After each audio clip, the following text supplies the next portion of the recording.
नमस्कार, home science junction YouTube channel पर आप सभी का स्वागत है। मेरा नाम है निखिल और आज की वीडियो में हम जानेंगे DSSB पेपर वन की तैयारी कैसे करें।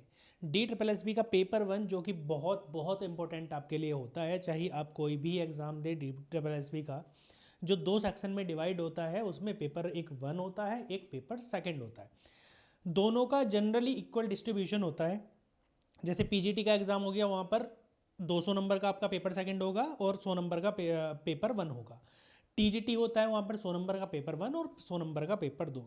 इसके अलावा और भी बहुत सारे जितने भी एग्ज़ाम निकलते हैं DSSB में, तो पेपर वन एक बहुत इंपॉर्टेंट रोल प्ले करता है आपके सिलेक्शन होने और ना होने में। हमारी गलती क्या हो जाती है कई बार कि हम जो हमारा पेपर है, स्ट्रीम है, जो मेन सब्जेक्ट है, जैसे किसी का होम साइंस हो गया, किसी का नेचुरल साइंस हो गया, किसी का साइंस है, तो उस पर बहुत ज़्यादा फोकस कर लेते हैं बजाय इसके कि दोनों को इक्वल हम टाइम दें या फिर दोनों का मैनेजमेंट सही से करें। पेपर वन आपके सिलेक्शन में सबसे की रोल प्ले करेगा। उसका दूसरा रीज़न ये भी है, अभी क्या है कि मोस्टली आपके जो एग्ज़ाम हैं DSSB के, जिनमें 2 पेपर होते हैं, उसमें क्वालिफाइंग मार्क्स एक सेट है कि 40% आपको लेकर ही आना है, चाहे वो पेपर वन हो चाहे सेकंड हो। दोनों में 40% स्कोर तो करना ही है। मान के चलिए अगर 100 नंबर का आपका पेपर वन आया है तो 40 तो आपको उसमें स्कोर करने ही हैं। उसके बाद चाहे आप पेपर दो में कितना भी अच्छा स्कोर कर ले, 100% स्कोर क्यों ही ना कर ले, आप क्वालिफाई नहीं करेंगे। तो वैसे भी इंपॉर्टेंट है। दूसरा एक बात ये भी है कि पेपर वन से आपकी मेरिट में आने के चांसेस बढ़ जाते हैं अगर आपकी तैयारी बढ़िया है। और ये एक ऐसा पेपर भी है जो कम मेहनत में एक अच्छा रिजल्ट दे देगा कंपेरेटिवली पेपर सेकंड के। तो थोड़ा सा ओवरव्यू देख लेते हैं कि क्या आता है पेपर में, और फिर उसके बाद देखेंगे तैयारी कैसे करेंगे, हर सेक्शन को कितना टाइम देना चाहिए पढ़ने के लिए और एग्जाम में भी। ठीक है, तो पेपर वन में 5 सेक्शन आपके जनरली होते हैं। हर सेक्शन में 20-20 क्वेश्चन आपके होते हैं जनरली। एक जनरल है, ऐसा ज़रूरी नहीं है ऐसा ही हो। जिनमें अगर 50 क्वेश्चन पूछे जाएंगे फर्स्ट पेपर में, तो उसमें 50 में 10-10 क्वेश्चन होंगे, पर मोस्टली में 100 क्वेश्चन पूछे जाते हैं पेपर वन में, तो वहाँ पर आपके 20-20 क्वेश्चन होते हैं। तो पहला एक सेक्शन होता है आपका जिसमें 20 क्वेश्चंस होंगे, और ये एक मैथमेटिक्स या रीजनिंग का सेक्शन होगा। एक मैथमेटिक्स की बात करें, सफल हो सकते हैं, लेकिन एक सेक्शन आपका मैथ का उसमें होता है। सेकंड, एक सेक्शन आपका होता है 20 क्वेश्चन उसमें भी होंगे रीजनिंग का।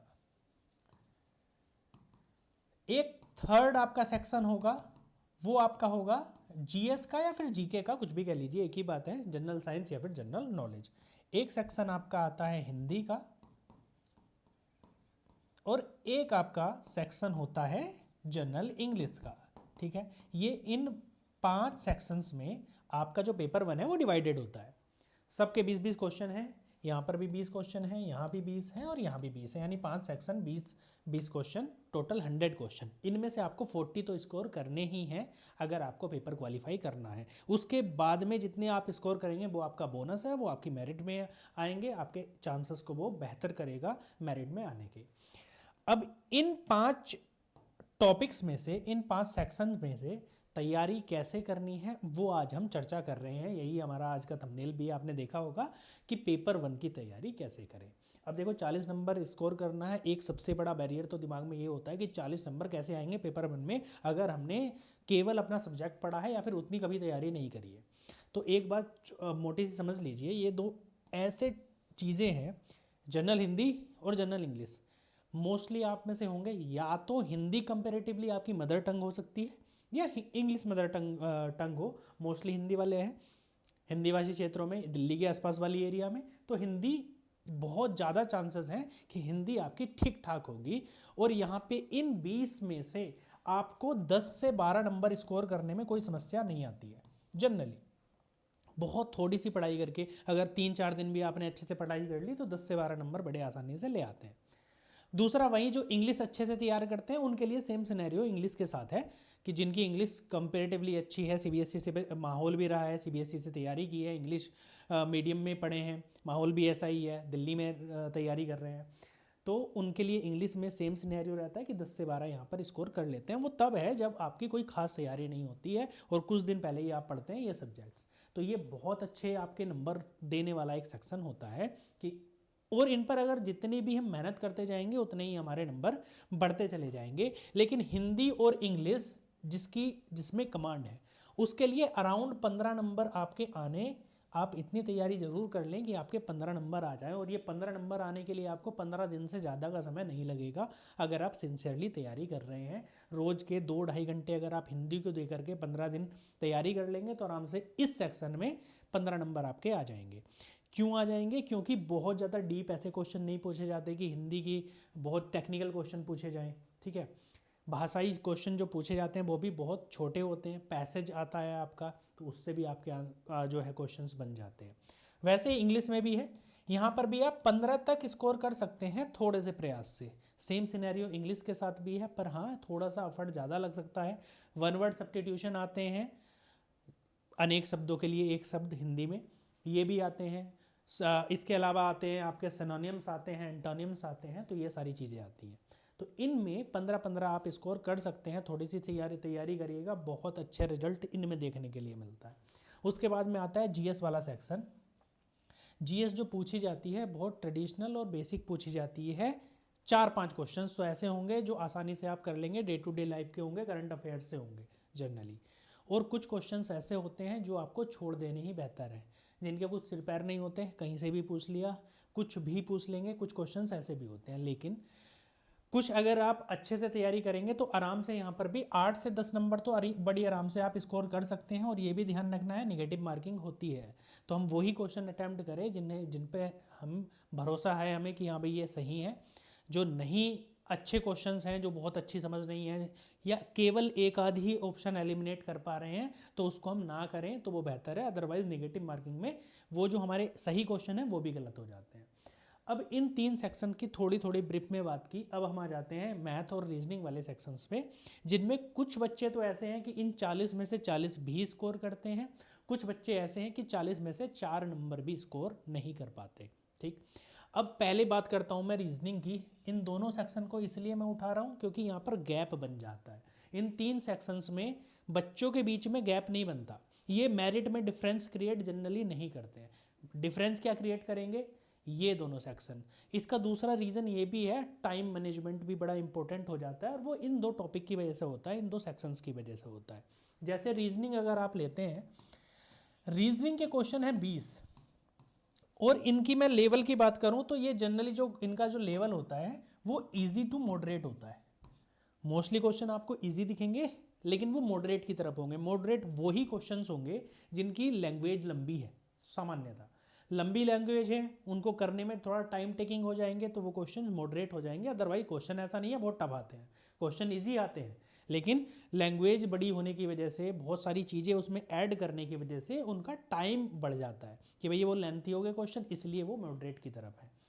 ये 20 क्वेश्चंस जो हैं वो आप बड़ी आसानी से, कोई रीजनिंग की बुक उठाइए, कोई भी, मैं कह रहा हूँ सबसे बेसिक बुक उठाइए, उससे पढ़ना शुरू कर दीजिए। और कुछ एक इंपॉर्टेंट टॉपिक, जैसे इंपॉर्टेंट टॉपिक कौन कौन से, सबसे पहले तो सीरीज वाले क्वेश्चन जो सीरीज के आते हैं, ब्लड रिलेशन, डायरेक्शन आपके हो गए, कोडिंग डिकोडिंग हो गए, और सिटिंग अरेंजमेंट हो गया, पजल हो गए, ये वाले जो 4-5 है, क्लॉक, कैलेंडर, मुश्किल से 8 से 10 टॉपिक ऐसे हैं जो अगर आप पढ़ लेंगे, बिल्कुल बेसिक्स, बहुत नहीं है ना कि बहुत ज़्यादा एडवांस में जाके, नहीं, ऐसा लेवल नहीं कि बैंकिंग पीओ का आपको एग्ज़ाम देना है, ऐसे क्वेश्चंस भी नहीं आते हैं। आपकी प्रैक्टिस जितनी ज़्यादा अच्छी होगी उतनी ज़्यादा स्पीड आपकी अच्छी होगी, आपको ये पता होगा कि कौन सा क्वेश्चन मुझे छोड़ देना है। सारे क्वेश्चंस अटैम्प्ट करने के लिए नहीं होते हैं, कुछ क्वेश्चंस छोड़ भी देने चाहिए, वो आपको बाद में काम देते हैं। अगर इस 20 में से आप 15 स्कोर कर लेते हैं तो बहुत एक अच्छा स्कोर होता है, और वो आसानी से आ जाएगा।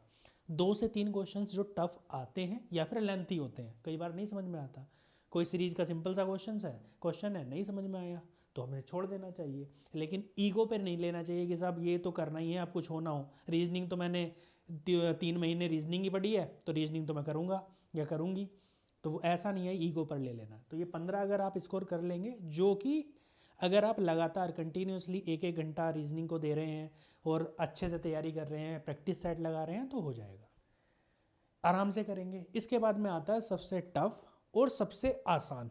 टफ उनके लिए जो नहीं पढ़ा है मैथ कभी भी, या फिर उतनी अच्छी तैयारी नहीं करी है। आसान उनके लिए जो मैथ पर डिपेंडेंट है, अच्छे से पढ़ा है, कभी पहले बैकग्राउंड भी रही है, तो उनके लिए आसान है।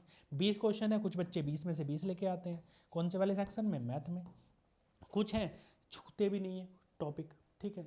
देखो दोनों ही चीज़ें हैं एक वो जिनका अच्छा है उनके लिए तो ये बोनस है कि भाई मैथ आया है, लेकिन वहाँ पर हम ओवर कॉन्फिडेंस में गलती कर जाते हैं। कई बार क्या होती है कि मैथ आया, हमारा मैथ अच्छा है, तो हम क्या करेंगे, हम कोशिश करेंगे 20 के 20 क्वेश्चन कर लें, लेकिन 20 में से 1, 2 या 3 क्वेश्चन ऐसे हो सकते हैं जो उस टाइम पे हमें क्लिक ना करे, थोड़े लेंथी हों।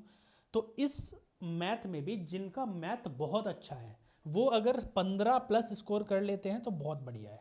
ये उन बच्चों के लिए है जिनका मैथ अच्छा है, तैयारी अच्छे से कर रहे हैं और मैथ कभी बैकग्राउंड रही है, पढ़ा है, लगातार टच में है। दूसरे वो वाली क्राइटेरिया आते हैं जो कि मैथ को कभी नहीं पढ़ा है या फिर कभी तैयारी नहीं करी है और मैथ से डर लगता है और पढ़ने का उतना कुछ खास मन भी नहीं है कि भाई मैथ पढ़ें, इससे अच्छा तो हम बाकी के टॉपिक कर लेंगे, उसमें फ़ायदा है। तो उन्हें क्या करना चाहिए भाई, इस 20 में से अगर वो 7 से लेके 10 तक भी स्कोर करेंगे उनके लिए बहुत बहुत अच्छा है। मैं कह रहा हूँ 7 कर लो ना तब भी बहुत है, 6 से 7 क्वेश्चन भी अगर आप कर लोगे ना तो भी बहुत है। वो क्वेश्चंस हर एग्ज़ाम में आते हैं, चाहे कोई एग्ज़ाम हो जिसमें मैथमेटिक्स पूछा जाएगा, हर लेवल के क्वेश्चन पूछे जाते हैं। यहाँ पर केवल इजी नहीं आते हैं, इसमें इजी भी होते हैं, मॉडरेट भी होते हैं और डिफ़िकल्ट भी होते हैं। इजी, मॉडरेट, डिफ़िकल्ट मैथ में। इजी क्वेश्चन आराम से 6-7 क्वेश्चन आपके इजी आते हैं, मैं उन्हीं को अटैम्प्ट करने के लिए बोल रहा हूँ। आप वो वाले क्वेश्चन अटैम्प्ट करो, वो भी सिंपल सिंपल परसेंटेज निकालनी है, प्रॉफिट लॉस निकालना है, एवरेज निकालना है, रेशियो निकालना है। 5-6 सिलेक्टेड टॉपिक हैं, वो आप अगर आप तैयार कर लोगे तो आराम से 6-7 इसमें से क्वेश्चन कराओगे, बाकी छोड़ दो। आपको समझ में आ रहा है ना, ये मिश्रधन मूलधन वाला क्वेश्चन है, मैंने नहीं पढ़ा है, छोड़ दो, बिना सोचे छोड़ दो। वो आपका टाइम सेव करेगा, क्योंकि एक दूसरा पहलू इस एग्ज़ाम को क्लियर करने का है टाइम मैनेजमेंट। अब टाइम मैनेजमेंट क्या है इसकी हमने थोड़ी सी बात की। अब एक और सबसे इंपॉर्टेंट 2 चीज़ें हैं, एक तो तैयारी कैसे करनी है, मुझे कितना स्कोर करना है और उसके लिए कितनी मेहनत करनी है, जो कि अभी हम कवर कर रहे थे।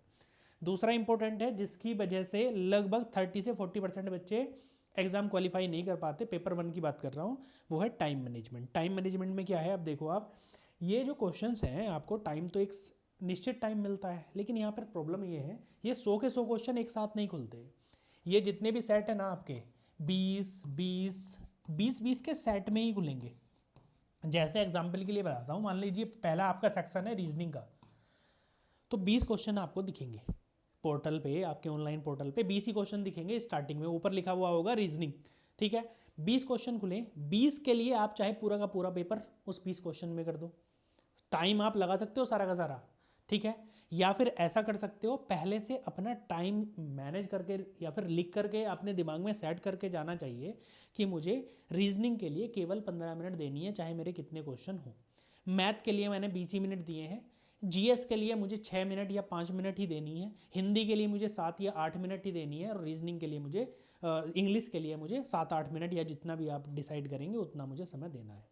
अगर ऐसा आपके माइंड में क्लैरिटी रहेगी तो आपका पेपर सही हो जाएगा। अदरवाइज़ क्या होगा कि जैसे रीजनिंग आपकी अच्छी है और रीजनिंग आ भी गई, आपने 20 क्वेश्चन यहाँ पर अटैम्प्ट तो कर लिए और 20 क्वेश्चन को करने के लिए आपको मिनट लग गई 40, ठीक है। 2 घंटे का पेपर था, उसमें 40 मिनट तो केवल एक सेक्शन को दे दिया आपने, ठीक है।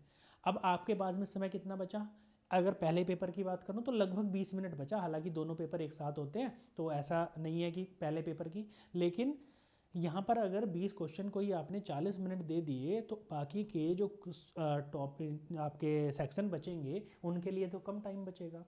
हो सकता है अंत तक जाते जाते 1 या 2 तो पूरा आपका ऐसा छूट जाए, पूरा सेक्शन ही छूट जाए, जो कि आपके पेपर सेकंड में छूटने के ज़्यादा चांसेस रहेंगे, जो कि आपका शायद स्ट्रॉन्ग पोर्शन हो, जो कि मोस्टली होता है क्योंकि अपना सब्जेक्ट तो हम अच्छे से तैयार करते हैं। तो टाइम मैनेजमेंट के लिए सबसे इम्पोर्टेंट है आपके प्रैक्टिस सेट। प्रैक्टिस सेट लगाओगे तो ये सोच के लगाना कि मुझे टाइम कैसे मैनेज करना है। जितने भी थियोरेटिकल आपके सब्जेक्ट्स हैं उन सब में एक सेक्शन को करने के लिए लगभग 6 से 8 मिनट का समय लगता है। 20 क्वेश्चन के सेक्शन को करने के लिए 6 से 8 मिनट से ज़्यादा समय कभी लगता नहीं है, चाहे वो हिंदी हो, इंग्लिश हो, जीएस हो या फिर आपका सब्जेक्ट का जो कि सेकंड पेपर में पूछा जाएगा वो। 6 मिनट 5 मिनट में भी हो जाता है, लेकिन 8 मिनट से ज़्यादा समय तो आप दे ही नहीं सकते, ठीक है। तो उसी हिसाब से आप मैनेज करेंगे। जैसे अगर आपके सेक्शन आते हैं, पेपर सेकंड की बात कर रहा हूँ, जैसे वहाँ पर सेक्शन आ जाते हैं आपके 10, अगर हर सेक्शन को आप 6 मिनट भी देते हैं तब भी 60 मिनट, यानी कि केवल आप पूरा पेपर कर पाओगे। इस पूरे सेक्शन के लिए 1 ही घंटा बचेगा। ठीक है, एक मोटा सा एक ओवरव्यू देखें। अब इस 1 घंटे में आप देखो, आपने 40 मिनट तो दे दिए रीजनिंग वाले सेक्शन को, बचे 20 मिनट। 20 मिनट में सेक्शन कितने करने हैं? 4। इसमें एक सेक्शन कौन सा बचा हुआ है? मैथ का। तो आपको कुछ ना कुछ तो छोड़ना पड़ेगा, सारा आप अटैम्प्ट नहीं कर सकते। इसलिए टाइम मैनेजमेंट इंपॉर्टेंट है, और उसको करने के लिए, ये पता करने के लिए हमारा कौन सा टॉपिक इसमें से अच्छा है, किसको कितना टाइम लगता है, उसके लिए प्रैक्टिस सेट करने की ज़रूरत पड़ती है। तो तैयारी की शुरुआत ऐसे ही करें, जब आप पेपर सेकंड की तैयारी कर रहे हों तो साथ में पेपर 1 को भी तैयार करें। ठीक है, स्टार्टिंग में फ्लो बनाने के लिए ऐसे सब्जेक्ट आप शुरुआत करें जैसे general Hindi, general English best हैं। उसके बाद में रीजनिंग को साथ साथ करते चले जाइए। 1-1 घंटा सफिशिएंट होता है, ऐसा नहीं है बहुत ज़्यादा टाइम देना है। रीजनिंग को आप 1 घंटा देंगे सफिशिएंट है। उसके बाद में जो मैथ है उसको सेलेक्टेड टॉपिक उठाइए। जैसे मैथ के टॉपिक भी अगर मैं आपको बताऊं तो कौन कौन से टॉपिक, सबसे पहले आ जाता है आपका परसेंटेज यानी प्रतिशतता, एक आ जाता है आपका प्रॉफिट एंड लॉस, उसके बाद में आ जाता है आपका एवरेज, एक आ जाता है आपका रेशियो एंड प्रपोर्शन, फिर आ जाता है आपका टाइम एंड वर्क, और एक आ जाता है आपका time speed and distance. Math में अगर आप ये टॉपिक तैयार कर लेते हैं साथ में किसके, साथ में कैलकुलेशन के, तो डेफिनेटली आप 10-12 नंबर तो बड़ी आसानी से, 12 नंबर तक बड़ी आसानी से इन 6 टॉपिक से आपको देखने के मिलेंगे। और ये सिर्फ इस एग्ज़ाम की बात नहीं है, आप कोई एग्ज़ाम दे रहे हो जिसमें मैथ आता हो, जनरल मैथ आता हो, मतलब ऐसा नहीं है कि आप ग्रेजुएशन का पेपर देने जा रहे हैं उसमें, नहीं, जिसमें जनरल मैथ आता है, कॉम्पिटेटिव वाला मैथ आता है, तो उसमें इन 6 टॉपिक से ही आपको आधे से ज़्यादा पेपर देखने के लिए बड़ी आसानी से मिल जाता है। ठीक है, तो इन पर फोकस करो। ऐसा ही रीजनिंग में भी है, मैंने कुछ एक सिलेक्टेड टॉपिक बताए, उनकी तैयारी करेंगे तो आपको बेहतर रिजल्ट देखने के लिए मिलेंगे। चलिए मिलते हैं फिर एक और नई क्लास में, तब तक के लिए शुक्रिया, धन्यवाद।